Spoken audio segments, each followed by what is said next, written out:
fly healthy. All right, Ray, on the Jeff and Jenn morning show this morning. How are you?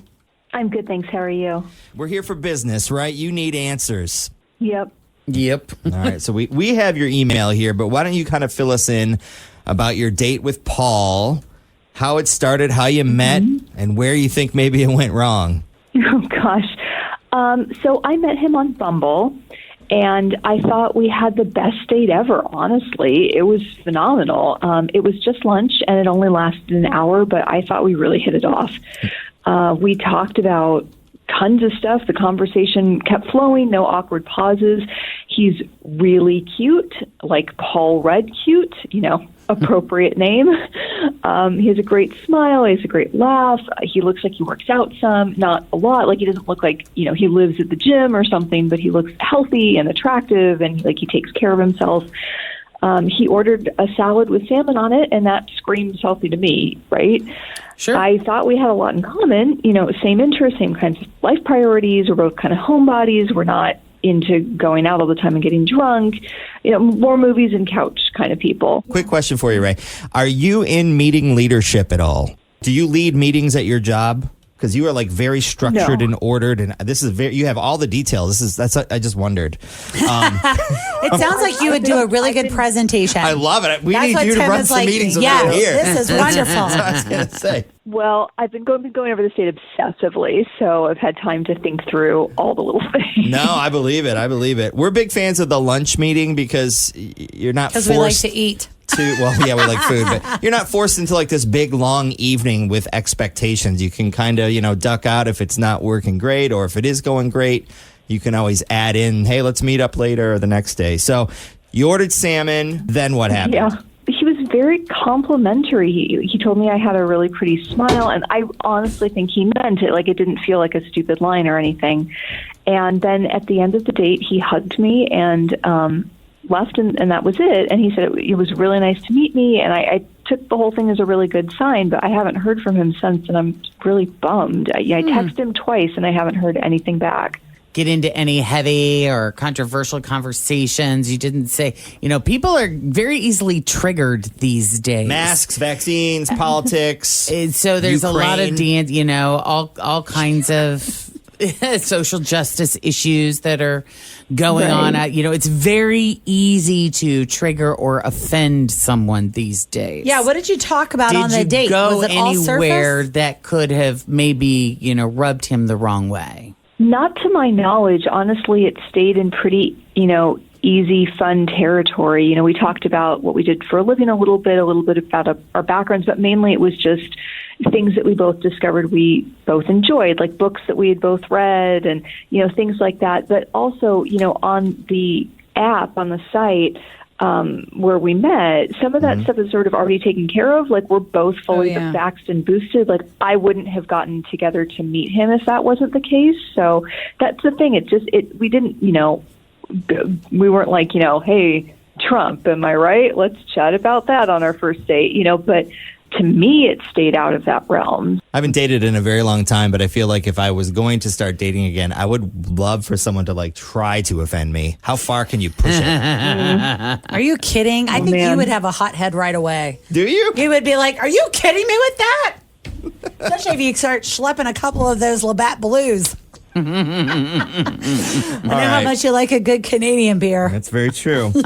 All right, well, let's take a break, and when we come back, we will call Paul. We'll talk salmon, a quick lunch, and see where his head is at on all of this, okay? Thank you.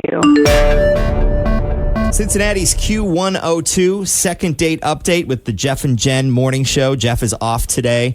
We have Ray on the phone. We just kind of got the story. They had a lunch date. They both had salmon. Conversation was easy. Mm-hmm. She thought that they didn't steer into any sort of controversial territory that might have offended the other. Kind of kept it light, but still, interesting. Mm-hmm. Anything we're missing, Ray? Anything that I didn't mention that is essential before we get Paul on the line? I don't think so. I think you did a great job. Okay.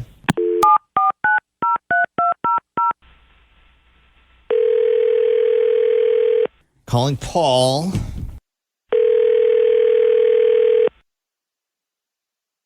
Hello? Hello, is this Paul? This is he. Paul is the Jeff and Jen morning show at Q102. Hi, Paul. You guys are the radio people, right? We are the radio We people. try. Yeah, Jeff is off today, so it's Fritz, Jen, and Tim, but you got 3 out of the 4 of the radio people. Okay, I'm sorry. I mean, people at work talk about y'all. I'm not much of a radio guy, but I have heard of you. Awesome. Yeah, well, that's something. I hope you've heard. I hope you've heard nice things. People at work think you're cool, so yeah. So I guess you're cool. Hopefully you work with cool people. Yeah. We would love to have you on the show this morning to talk about a mutual friend that we have. Okay.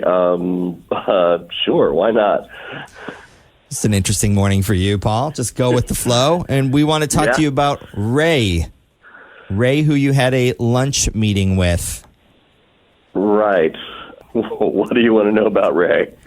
Well, she said that y'all had a really cool time and enjoyed lunch, had some salmon and talked about life. And she was hoping for another maybe meet up, whether it was lunch or dinner. But she said you hadn't returned any of her text messages.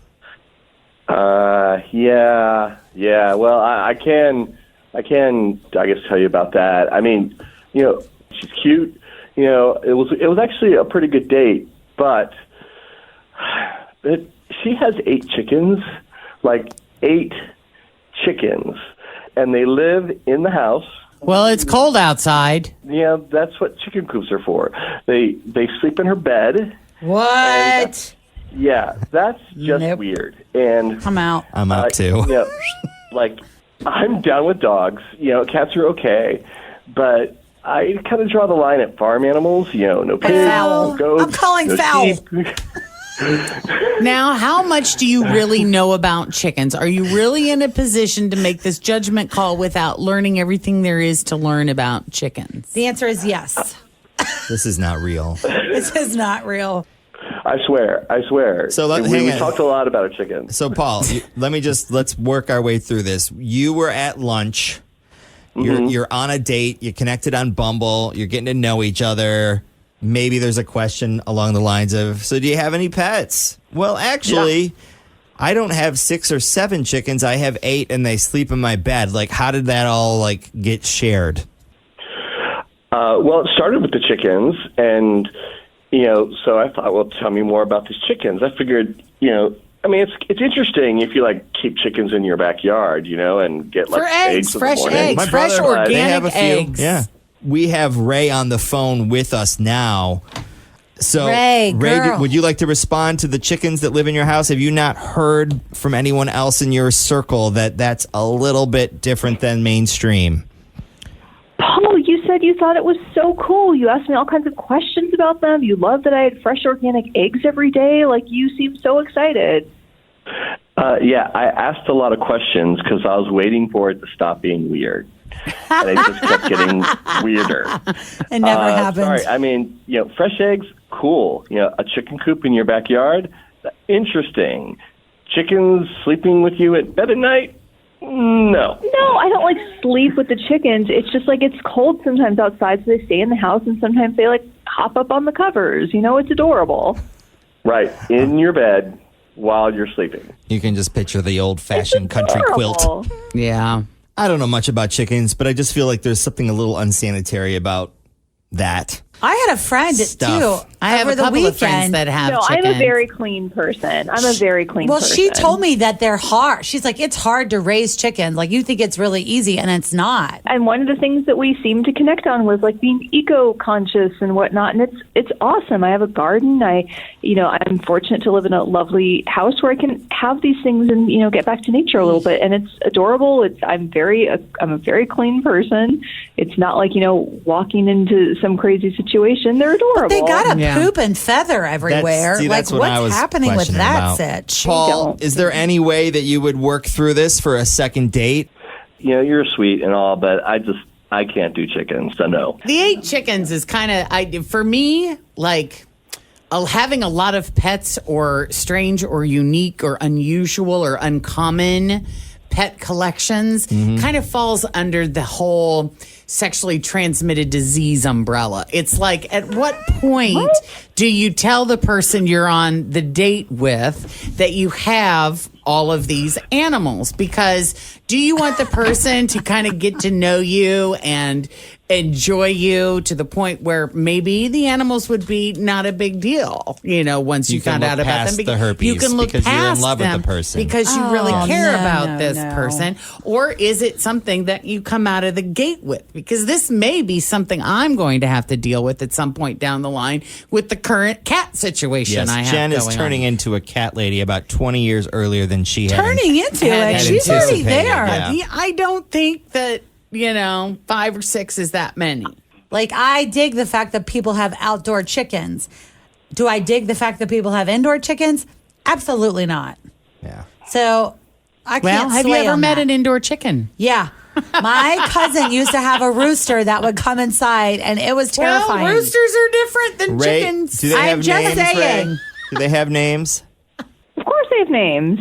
I'm not even going to ask. This is not going to work out for a second date. So, Paul, we're going to let you go. Thank Well, hey, you. if you know of any cute All right. chefs that would love to take advantage of some fresh eggs and eggs Benedict every morning, give me a call. And who is a real animal lover. Yeah. Ray, thank you for listening and for reaching out, and best of luck. We got some info Thank for you. I appreciate your help. Good luck, guys. And if you need help of your own, Yes. send us an email. We're here. Jeff and Jen at WKRQ.com. Handful of people have been reaching out saying, is Jeff okay? Jeff's fine. Is Jeff's Jeff having okay? he's living his best life in California right Yes, now. Jeff had COVID. He stood out the days he needed to not be at work through protocol. He is recovered. He's finding his way. Yeah. And then he went to California on an already pre-planned vacation. That's right. So he will be back, I believe, on Tuesday next Yes. week. So he's good. Thanks for checking. Ready for him to come back because my stack of work that I have ignored since Christmas is sitting on the other side of this desk. That's funny. I know. You need to get back to your own business. Traffic time with Denise right now. Happy to pitch in. Yep. She's got the latest on your is today Wednesday? Wednesday commute in. Thanks for